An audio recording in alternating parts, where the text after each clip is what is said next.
14장 함수 세 번째 이야기로 표준 함수들을 살펴보도록 할게요. 그동안 우리가 앞에서는 사용자 정의 함수라고 해서 여러분이 직접 함수를 약속을 만들어서 함수를 정의하고 그리고 그 함수를 호출해서 사용하는 연습, 어쩌면 C 입문에서 꼭 필요한 내용이었거든요. 스스로 구현하는 능력이 중요하기 때문에 그렇게 직접 함수를 이제 구현하는 데 집중을 했다면, 이제 14장 내용에서는 표준 함수에 이미 여러분이 생각하는 많은 기능들이 준비가 되어 있어, 만들어져 있어.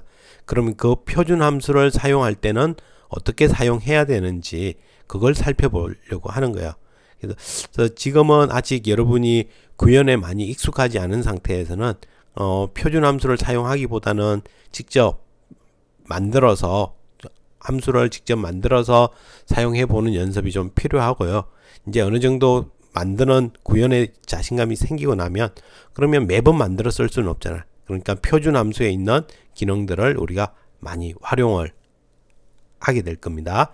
자, 그럼 표준 함수 부분에서 우리가 보면 표준 함수는 어떤 건지 어떻게 사용하는지 간략하게 소개를 하고, 자, 그 다음에 표준 함수에서 아주 많은 함수들이 존재를 해요. 그리고 시스템 관련된 C가 원래 시스템 관련된 프로그램을 하기 좋은 언어거든요. 그래서 그와 관련된 운영체제와 밀접한 여러 가지 함수들도 존재를 하고 있는데, 우리는 지금은 기본 입문 과정이기 때문에 그런 부분까지는 다루지 않고 좀 어플리케이션을 작성하는데 자주 사용할 수 있을 그런 표준 함수들 해서 수학과 관련된 함수, 다음에 문자, 한자를 중심으로 문자를 분류하는 함수 또는 변환하는 함수, 다음 문자열을 처리하는 함수들을 살펴볼게요.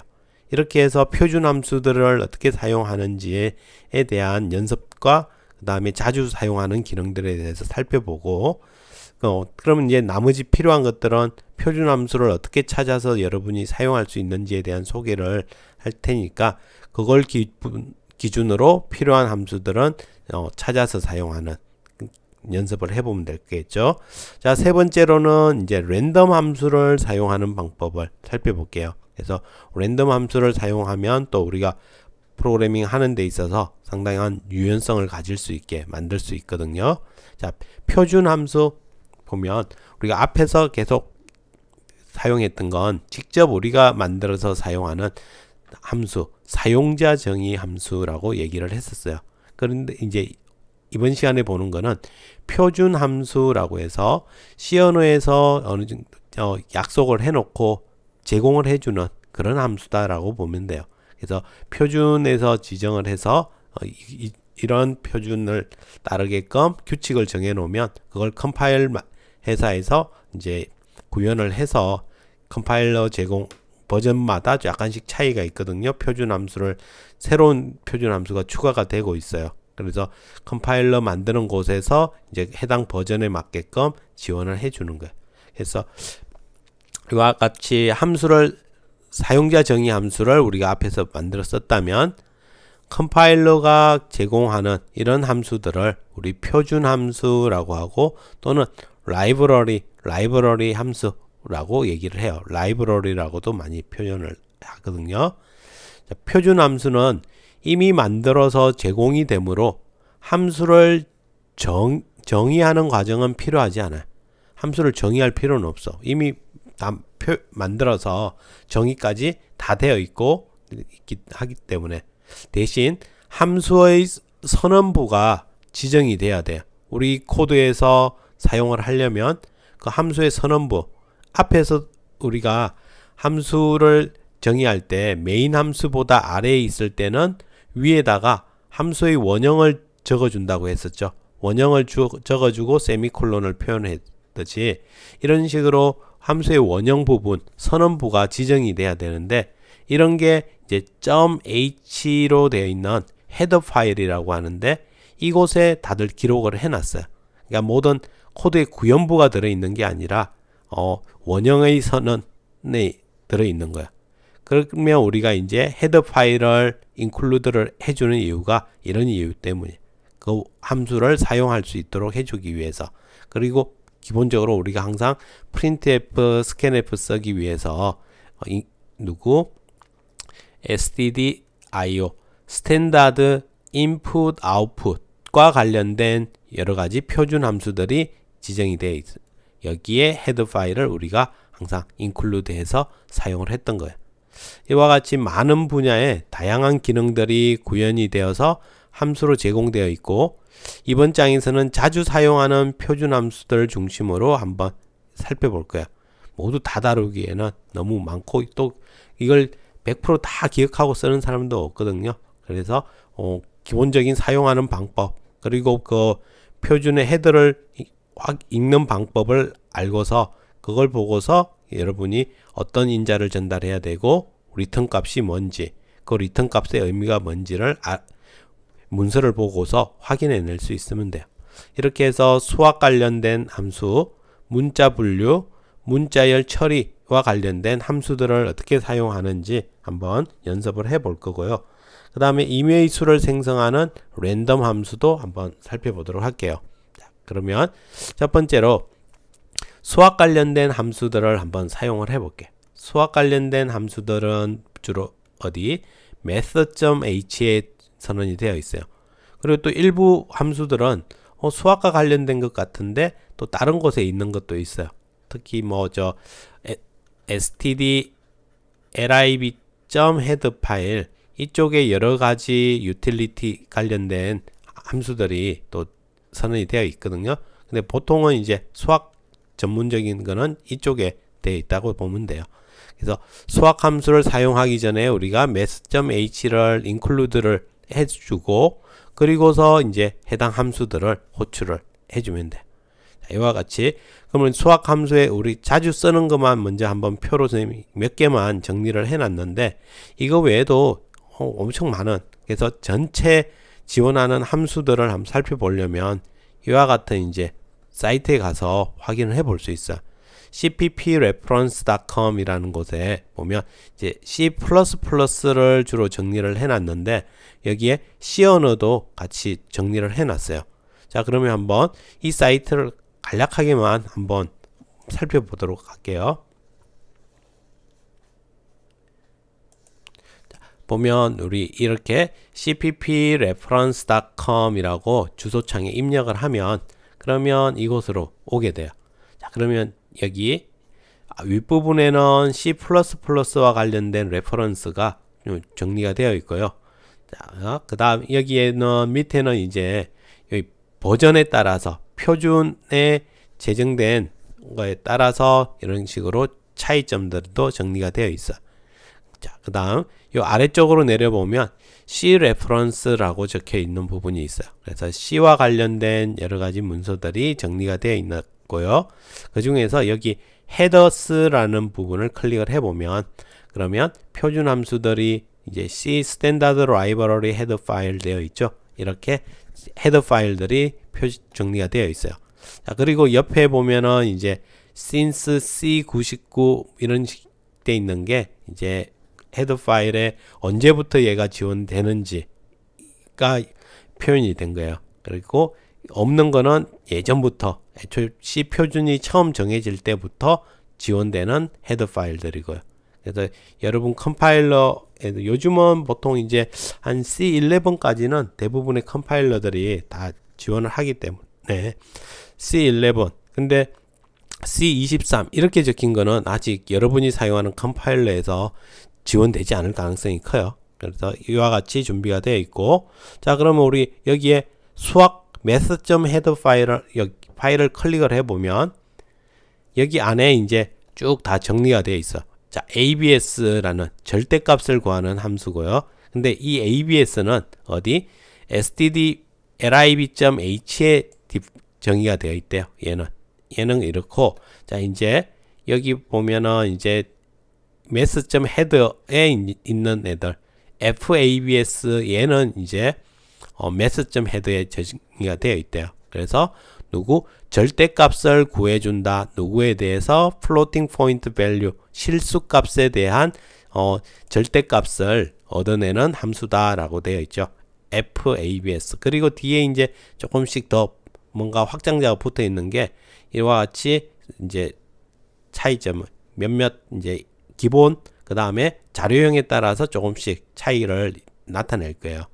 이와 같이 쭉 진행이 되어 있어. 그럼 우리가 이제 배우는 것들이 이 중에서 가장 대표적으로 이제 사용되는 것들, 자주 사용되는 것들에 대해서 몇 개를 살펴보는 거야.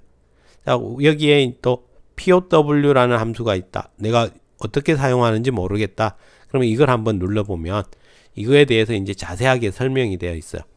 POW라는 함수는 더블 베이스에 대해서 밑수를 받고 인자가 두 개가 받는데 밑수와 그 다음에 지수가 전달이 되면 그러면 이거에 대해서 곱하기 계산을 해서 더블형 값을 반환한다 라고 얘기를 해주고 있어요. 자, 그리고 여기 아래쪽에 좀 더 자세한 설명들이 진행이 되는데 이와 같이 설명들과 제일 아래쪽에 가면 이제 이거에 대한 예제가 나오죠. 여기 PW 2,10 하면은 2의 10성을 계산해 주는 그런 역할을 해요. 그래서 여기 실수값으로 출력을 해보면 2의 10성인 1024라는 값이 출력이 되는 걸 볼 수 있겠죠. 이와 같이 나타난다는 거예요. 그래서 여러분이 이제 좀 코드에 익숙해지고 보는 눈을 키우면 이런 식으로 해서 필요한 함수들을 찾아서 사용해 볼 수 있을 겁니다. 자, 여기 정도까지만 하고 우린 자주 사는 수학 함수들 몇 개만 한번 살펴보도록 하겠습니다. 자, 여기 보니까 이제 math.head에 FABS에는 절대값을 반환하는 얻을 수 있게 CEIL은 천장함수라고 해서 x보다 작지 않은 최소 크기의 정수를 반환해 준대요. 최소 크기의 정수값을 반환으로 해서 소수점 아래를 버려버린다는 거죠. 이런 식으로 해서 작지 않은 최소 크기니까 소수값을 버린다가 아니라 만약에 내가 3.1이라는 값이 있다면 소수점 아래의 값이 조금만 있어도 얘는 천장으로 붙여버린다는 거야. 이쪽이 천장이니까 여기가 이제 만약에 3이고 여기가 4라는 그러면 3.1은 이쯤 있을 거잖아. 그렇지만 조금이라도 있으면 위로 가져다 붙인다 해서 이거의 결과는 4.0이라는 결과가 나온다. 천장함수. 이렇게 조금만 있어도 올려버리는 그런 함수가 천장함수. 자, 다음에 플로어 함수, 바닥함수라고도 얘기하는데 얘는 자, x 여기에 있으면 여기 3.1이 있으면 소수점 아래 값은 무조건 버려버려요. 그래서 밑으로 내려버리는 그런 의미가 이루어지는 거야. 이렇게 해서 이런 식으로 약간의 뒤에 소수점 아래에 있는 값은 다 버려버리는 그런 함수가 플로우 함수. 다음에 exp 함수는 2의 x승의 값을 반환을 해준대. 그래서 이는 오일러 수라고 하는데 아직 여러분 뭐 중학생 어린 학생들은 이런 걸 아직 경험해 보지 못했으니까 크게 신경 쓰지 말고 넘어가도록 할게요. 자, POW 함수는 x, y에서 x의 y성의 값을 반환해 주게끔. 자, 그 다음에 sqrt라는 거는 여기 주어진 실수값이 제곱근을 구해줘요. 그래서 루트 x의 값을 반환을 해준다는 거죠. 이 말은 우리가 sqrt에다가 25라는 값을 넣어주면 그 말은 루트 25의 값을 구해달라는 의미가 되는 거야. 그래서 이거의 결과는 루트 25는 5의 제곱이니까 5의 제곱에서 제곱이 벗겨지면서 루트가 날아가겠죠. 이렇게 해서 루트가 날아가니까 5라는 결과가 나타난다는 거예요. 이렇게 제곱근을 구할 때 쓰는 sqrt라는 함수도 있다라는 거예요. 그러면 한번 예제를 통해서 여러분이 직접 결과를 한번 확인해 볼 수 있어요. 이렇게 3.14에서 절대값을 출력을 %g를 이용해서 표현을 해봤어요. 이렇게 하면 얘가 판단해서 그냥 일반적인 소수점 표현식 플로팅 포인트 넘버로 나타낼 건지 또는 지수식 표기로 나타낼 건지 이런 식으로 정해주고 그래서 %g를 이용해서 천장함수 3.14 했더니 얘는 무조건 위로 올라간다고 했죠. 그래서 4라는 결과가 나오는 걸. 플로어 3.14에서 했더니 바닥함수니까 소수점 아래가 버려져서 3이라는 결과가 나타난 거야. 여기를 %g로 적어서 소수점 아래 표기가 안 나왔고 %f로 적는다면 소수점 형태로 표기가 될 거예요. 다음에 이와 같이 exp1 했더니 2.71818이라는 결과가 나왔고 POW 2,4 했더니 2의 4성의 결과 16이 나타나는 걸 볼 수 있어요. 다음에 SQRT 25 했더니 루트 25니까 결과는 5라는 결과가 나오는 걸 볼 수 있다. 이렇게 우리가 수학 관련된 표준함수를 한번 간단한 가장 기본적인 몇 가지들을 살펴봤어요. 그리고 원하는 걸 정확하게 이제 다양한 걸 쓰고 싶으면 저런 식으로 웹사이트에서 찾아볼 수 있고, 또 웹사이트에서 찾았는데 실제 어떻게 사용해야 될지 모르겠다. 그러면 여러분이 그 헤더 파일과 그 다음에 함수명을 이용해서 검색을 해보세요. 네이버라든지 구글에서 검색을 해보면 좀 더 이해하기 쉬운 말로 표현을 해놓고 예제까지 표현을 해뒀거든요. 그런 것들 참고하면서 이제 공부를 더 확장을 시켜 나가는 거야. 우리가 모든 걸 다 머릿속에, 특히나 프로그래밍에서는 모든 걸 다 머릿속에 가지고 있지는 않아요. 특히 또 객체지향 프로그래밍 언어 가면 이러한 함수 만들어져서 제공되는 엄청나게 많은 클래스라든지 그 클래스의 멤버 함수들이 존재를 하거든요. 그런 것들은 문서를 참고해서 또 활용할 수 있는 능력이 있어야 돼요. 자, 이렇게 해서 먼저 수학 관련된 함수, 표준 함수들의 사용을 한번 확인해 봤어요. 여기까지 먼저 실행해 보고 그 다음 뒤에 내용으로 또 넘어가 보도록 하겠습니다. 수고하셨습니다.